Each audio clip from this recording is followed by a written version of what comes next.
আসসালামু আলাইকুম। পৃথিবীর যে প্রান্ত থেকে শুনছেন আশা করছি সকলে অনেক অনেক ভালো আছেন। আজ ২৬শে শ্রাবণ ১৪৩২ বঙ্গাব্দ। আজকের তাপমাত্রা ৩১ ডিগ্রি সেলসিয়াস। এসেনশিয়াল সেন্টেন্স স্ট্রাকচারের ধারাবাহিক আলোচনায় আজ আমরা জানার চেষ্টা করব নিড এবং ইন নিড অফ এই দুটো শব্দ এবং ফ্রেজের পার্থক্য সম্বন্ধে এবং পাশাপাশি তাদের ব্যবহার সম্বন্ধেও আমরা জানার চেষ্টা করব। নিড অর্থ প্রয়োজন, আমরা জানি।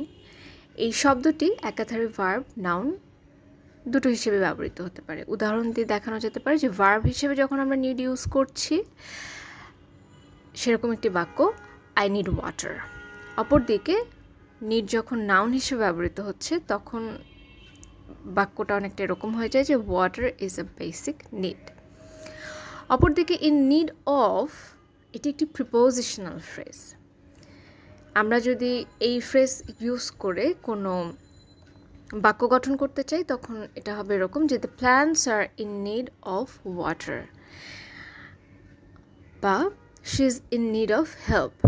এখন এই দুটো জিনিসকেই কিন্তু আমরা একই ভাব প্রকাশ করছে এরকম দুটো ডিফারেন্ট বাক্যে ব্যবহৃত হতে পারে, কিন্তু তখন স্ট্রাকচারটা একটু আলাদা হয়ে যাবে। একটু মনোযোগ দিয়ে দেখতে হবে যে এখানে আই নিড আ ব্রেক, আমার একটি ব্রেকের প্রয়োজন।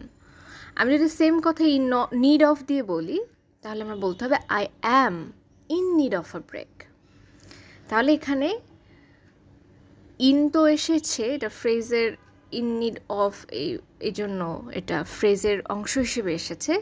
এক্সট্রা অ্যাড হয়েছে কিন্তু অ্যাম, তার মানে একটি বি ভার্ব। অতএব যখন একই বাক্য আমরা ইন নিড অফ দিয়ে বলবো, ইন নিড অফের সামনে শুধু একটি বি ভার্ব বসে যাবে। তাহলেই আমরা যদি বাক্য গঠন করতে চাই তখন আই নিড আ ব্রেক অথবা I am in need of a break, এই দুটো স্ট্রাকচারেই আমরা বাক্য গঠন করতে পারি। তাতে ভাবের কোনো তারতম্য হচ্ছে না, ভাব একই থাকছে, জাস্ট স্ট্রাকচারটাকে আপনার একটু ভিন্ন আঙ্গিকে করে আপনি দুটো ডিফারেন্ট সেন্টেন্স তৈরি করতে পারছেন। অসংখ্য ধন্যবাদ।